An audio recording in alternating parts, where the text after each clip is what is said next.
이번 시간에는 일본어의 존재 동사죠. 있다, 없다 라고 할 때 어떠한 표현을 쓰는지 함께 알아보는 시간을 가져볼까 합니다. 자, 먼저 존재 동사다 라고 함은 무언가가 있다 라고 할 때 쓰는 동사를 가리키는데요. 일단 우리나라 같은 경우에는 무언가가 있다라고 할 때에는 그쵸, 이 있다라는 동사 한 가지만 씁니다. 그런데 일본어의 이 존재 동사는 일단 무정물, 유정물이라고 나와 있긴 합니다만은 그쵸, 이 사물이라든지 뭔가 이렇게 움직이지 않는 것과 그리고 움직이는 것과 어떤 거냐에 따라서 아르를 쓰느냐, 이르라는 동사를 쓰느냐 구분이 됩니다. 일단은 존재 동사가 일본어는 한국말은 있다 하나지만 이렇게 아르와 이르라고 하는 이 두 가지로 구분이 된다라는 것부터 우리가 일단 정리하고 들어갔으면 좋겠습니다. 여기에도 나와 있겠지만 일단 이르 같은 경우에는요. 우리가 유정물이라고는 되어 있지만 이거 신경 쓰지 마시고 사람이라던가 동물은 우리가 두 다리로 걷고 움직이죠. 동물들도 고양이라던가 강아지 같은 그런 동물들 다 움직이는 그러한 애들은 다 우리가 있다라고 할 때에는 이 아르라는 동사가 아닌 이르라고 하는 걸 쓴다라고 정리를 하시고 그리고 그 밖에 사물이라던가 여기 추상적인 사건이다라고 했는데 뭐냐면 어떤 것이 있었다. 사건이 벌어졌다라고 했을 때 그 존재 자체가 있었다라고 표현할 때는 움직이는 것들이 아니잖아요. 그러니까 얘네들도 다 사물, 식물도 여기에 포함이 되고요. 움직이지 않고 가만히 있는 애들은 이 아르를 쓴다라고 정리를 해볼 수가 있을 것 같아요.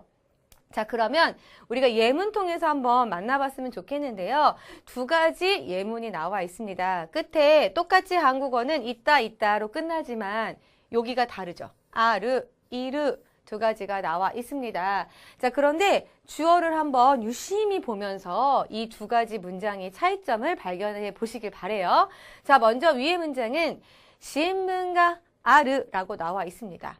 해석은 신문이 있다 정도로 번역을 해볼 수가 있을 것 같고 그 밑에는 네코가 이르라고 되어 있네요. 고양이가 있다예요.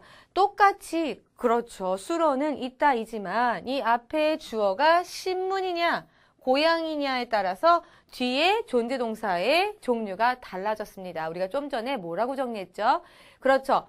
동물이라던가 사람처럼 제가 막 움직이는 애들이라고 이야기를 했어요. 뭔가 살아있는 애들? 그러면 또 이렇게 이야기들을 하더라고요. 선생님, 식물도 살아있는 애들 아니에요? 숨 쉬잖아요. 라고는 했지만 제가 말씀드린 포인트는 뭐다?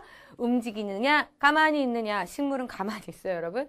그러니까 얘는 이쪽으로 올려서 신문가 아르라고 하면 일본어로 신문이 있다, 신문은 움직이지 않아요. 그러니까 아르라는 동사를 썼고 밑에는 네코, 고양이, 얘네는 사람이라던가 동물 움직이는 애들이기 때문에 여기에 이르라고 하는 존재 동사를 써서 똑같이 있다이지만 이렇게 구분이 된다라는 것을 정리를 해볼 수가 있을 것 같습니다.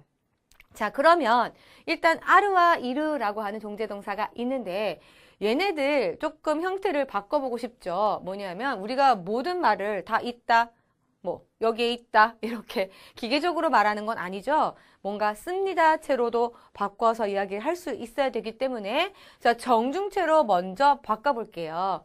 이 아르 같은 경우에는 그렇죠. 움직이지 않는 애들 동사였는데 얘를 정중체로 바꿀 때에는 이 루 자리가 변합니다. 어떻게 변하는지 볼게요. 자, 아 그대로 살리시고 여기가 리마스로 변했습니다.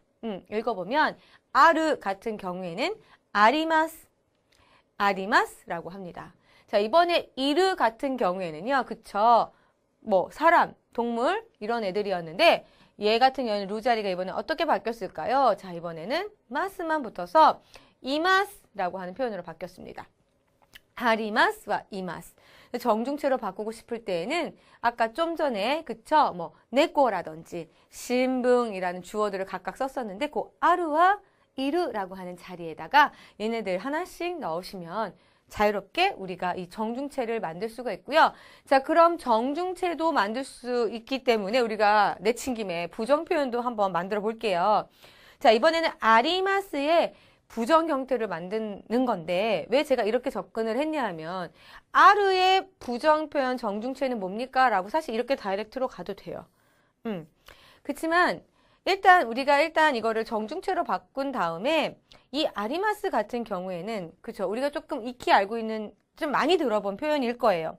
아리마스의 뒤에 부분을 마생으로만 바꾸기만 하면 그렇죠. 이 마스의 부정 표현 마생이 되기 때문에 아리마스, 아리마센, 아리마스, 아리마생이라고 하면 있습니다, 없습니다 라는 표현이 됩니다.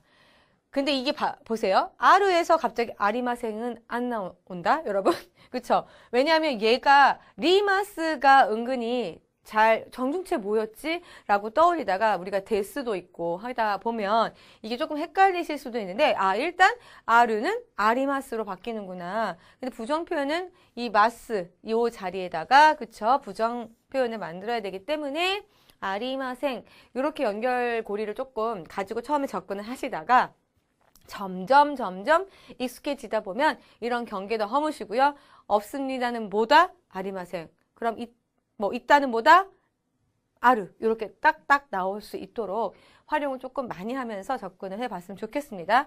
자, 그리고 이르는 이마스. 이렇게 바뀌었었죠. 얘를 부정 표현으로 바꾸고 싶을 때는 이마스 자리에다 똑같이 마생이 들어가서 이번에는 이마생이라고 하면 없습니다 라고 하는 정중체 부정 표현을 만들 수가 있다라는 거고요. 자, 그러면 우리가 예문 통해서 한번 살펴봐야겠죠. 여기에 사과는 몇 개 있습니까? 라고 하는 이 부분 바로 정중 표현을 써서 바꿔보는 예문이 나와 있습니다. 먼저 사과부터 볼게요. 일본어로 사과는 그렇습니다. 링고라고 하고요. 이 주어 사과를 가지고 가서 몇 개 있습니까? 라고 물어본 거예요. 자, 사과는 뭐다? 움직이지 않아요. 자, 움직이지 않는 애들은 아르를 쓴다 라고 이야기를 제가 했어요. 자, 그럼 얘가 변형이 되는 건데 몇 개니까 우리가 카운트를 해야 되죠. 그럴 때 쓸 수 있는 표현이 바로 일본어에 여기 나와 있는 이끄츠인데요. 얘를 넣고 이 아르를 의문문으로 만들면 됩니다. 우리가 아까 이걸 씁니다체로 바꿀 때 어떻게 바꿨죠? 그렇죠. 아르 같은 경우에는 아리마스 이렇게 바꿨었는데 요거를 갖다가 뒤에 의문문으로 만들어야 되기 때문에 자, 여기다가 붙이면 아리마스까? 즉 있습니까? 라고 하는 정중체 의문문 쉽게 만들 수가 있다는 것, 요 예문 통해서 다시 한번 확인을 해 보실 수가 있을 것 같아요. 자, 그러면서 대답을 해야 되겠죠. 여기서 또 머리가 아픈 게 이끄즈라고 물어봤기 때문에 몇 개 있어요? 라고 물어봤을 때 여러분들 어떻게 대답하세요? 하나, 둘, 셋, 넷 이걸로 카운트를 보통 하시죠. 근데 1개요, 2개요, 이렇게 안 하고 하나, 둘, 셋 어떻게 하시나요? 이 카운트 하는 방법이 일본어로도 1, 2, 3, 4, 5 이렇게 1, 2, 3, 4, 5에 해당되는 것도 있지만 1이 있습니다, 2가 있습니다 이렇게 대답 안 하잖아요. 그래서 개수를 셀 때 쓰는 히토츠, 그 다음 2つ, 3つ, 4つ, 그 다음 5개, 5つ, 5개 있습니다 라는 표현이 된답니다. 우리가 이거 카운트하는 거 은근히 1, 2, 3, 4, 5, 6, 7, 8, 9, 10만 머리에 넣고 있으면 안 나오는 표현 중에 하나입니다.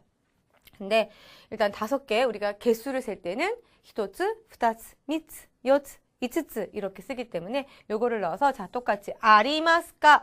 라고 질문을 했기 때문에 그렇죠. 대답은 이 의문문에 대한 요 부분 카를 없애고 요거 그대로 가져와서 있습니다 라고 대답을 하면 되기 때문에 이렇게 링고와 이쿠츠 아리마스까? 라고 하면 대답은 이츠츠 아리마스 라고 대답을 하시면 잘 질문을 하고 잘 대답을 한 그러한 예문이 되겠습니다. 자, 이번에는 바꿔볼게요. 자, 조금 전에는 링고라고 해서 움직이지 않는 애가 주어였는데 이번에는 움직이네요.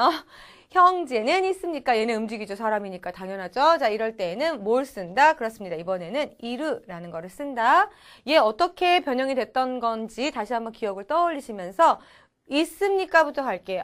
자, 뭐다? 이르는 이마스 이렇게 바뀌었었는데 요거 없애고 그쵸?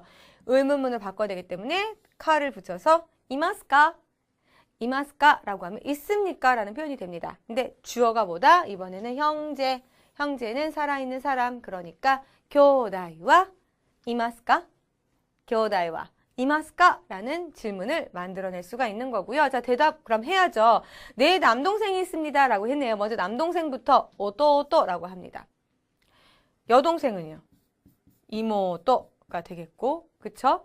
그리고 언니, 오빠, 뭐 형, 누나 이렇게 윗사람들을 아랫사람이 부를 때 우리는 성별에 따라서 약간 호칭이 바뀌긴 하지만 일본어로 언니, 누나는 남녀 관계없이 그쵸? 그 여자분, 언니분을 가리켜서 저는 여자니까 언니라고 호칭을 해야 되겠죠? 가리켜서 일본어로는 아네라고도 하죠. 자, 그리고 일본어로 이제 오빠, 형에 해당되는 부분은 남녀 누가 붙더라도 그 연장자, 형, 오빠한테는 그쵸? 아니라고 하는데요. 일단 그거는 제쳐두고라도 남동생, 오또오또, 그 다음 이모또는 이모또라고 한다. 이렇게만 조금 정리를 했으면 좋겠습니다. 자, 그러면서 남동생이 있습니다. 남동생 사람이다. 그러니까 요 이마스카의 카를 탈락시키고 이마스를 그대로 여기다가 넣으시면 하이, 오또오또가 이마스라고 하시면 되겠습니다. 누나 있으신 분은 하이, 아내가 이마스. 혹은 오빠 있으신 분은 하이, 아니가 이마스. 자유자재로 가족 여기 막 그쵸 있으신 가족 여기다 넣어서 이마스까? 이마스로 대답을 해주시면 좋을 것 같습니다. 네, 이렇게 해서 이번 시간에는 일본어의 존재동사 아루와 이루에 대해서 알아봤습니다.